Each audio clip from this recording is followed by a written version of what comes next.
What's good, everyone? It's Nigel here, Black Sex Pal. Yes, the day was indeed shoulder day. And this video comes as a bit of a warning, I suppose. Yeah, I'd say this comes as a bit of a warning. If you saw yesterday's video of my chest session and me attempting to press 180 kilos and failing, I would say. I definitely failed. That session took it out of me, really did. That was a tough session. If you watched the video, you then saw that I went on to do drop sets, etc. So it was a really tough session. And what I should have done was rested. I should have taken the day off. The following day, I should have taken the day off, allow my body to recover. I'm not 20 years old anymore, so it does take a bit of time to recover. I didn't do that. I went against my own advice and I decided to train shoulders the following day, and my goodness, I felt it.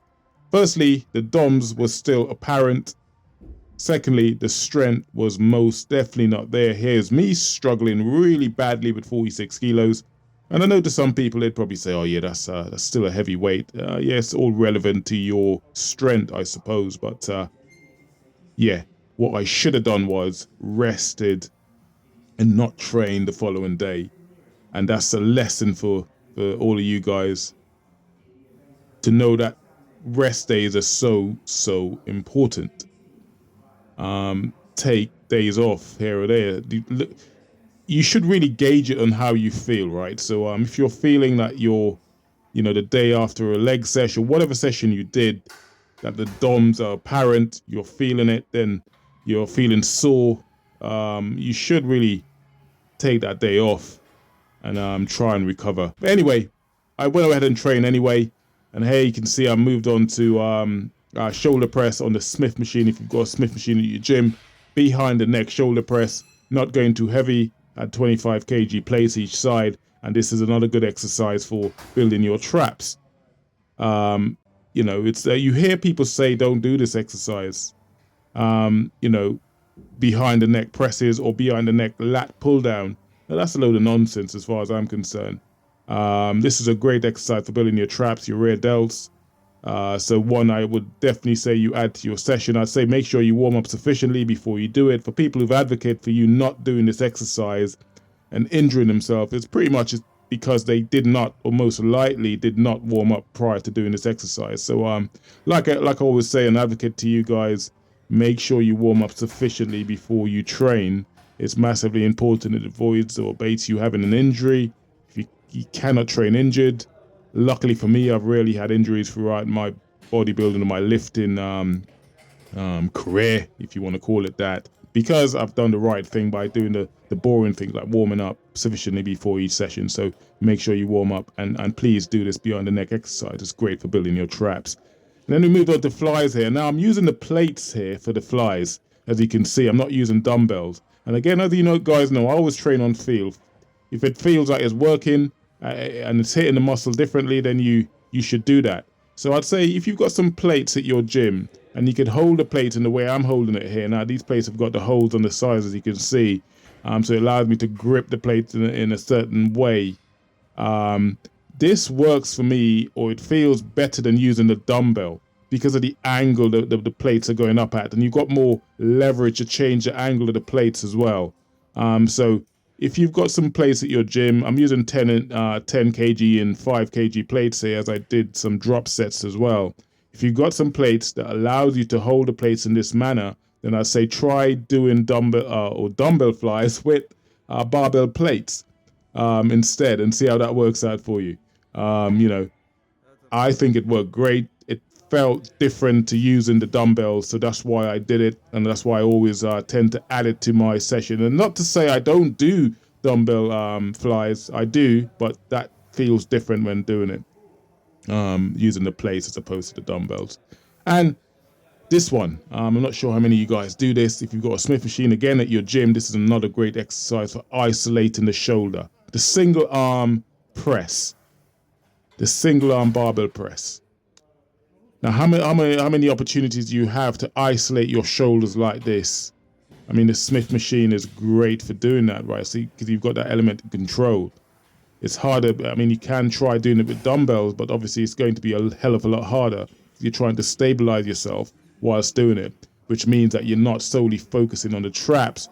You might be bringing other aspect of your physique into it whilst doing the press. So this is why this is so great for shoulder isolation, this single press. So again, you don't see many people doing this. I would say add this one to your shoulder day. It's a great exercise.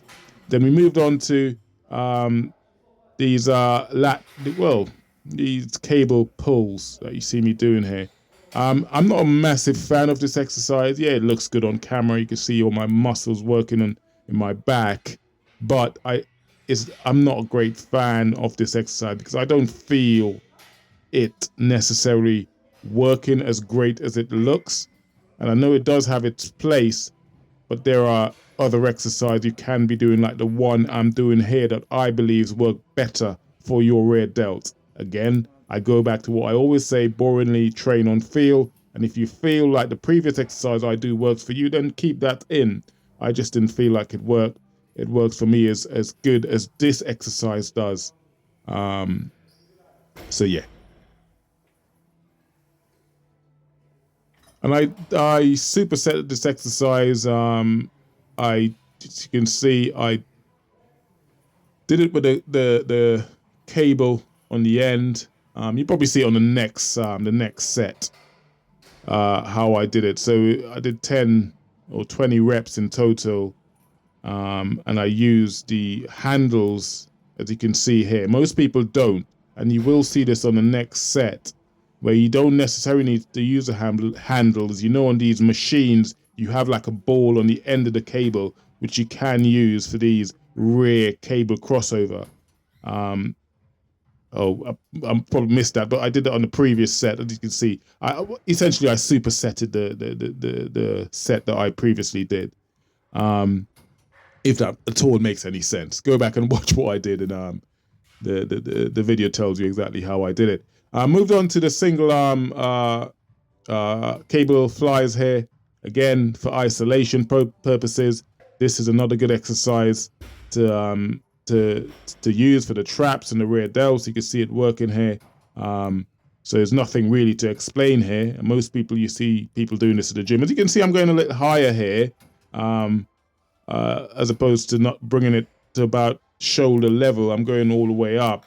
Again, I feel like it's working the muscle a little bit more by going a little bit higher. So again, try this. If you don't normally go as high as this, this is one for you to try and add to your sessions. And then I kind of finish off the session on pull-ups.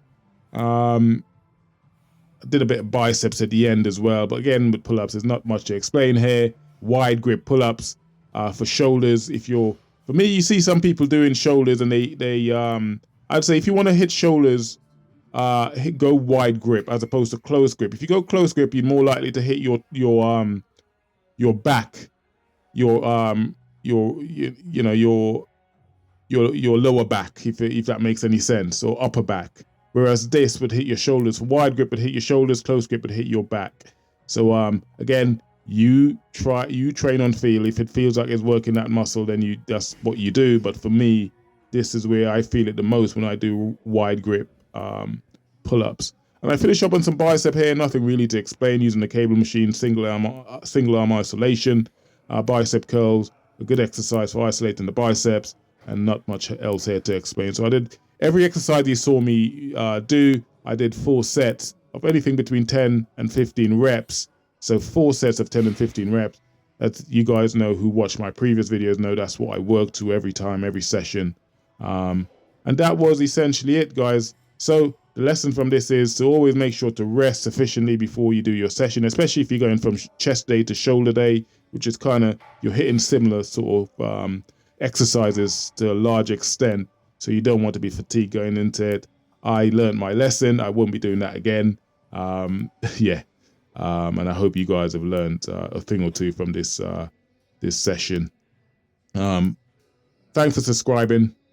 Check me out on my next video. I think it's leg day next. So stay subscribed, like, comment, and I'll see you guys on the next video. For now, take care. Much love. Peace.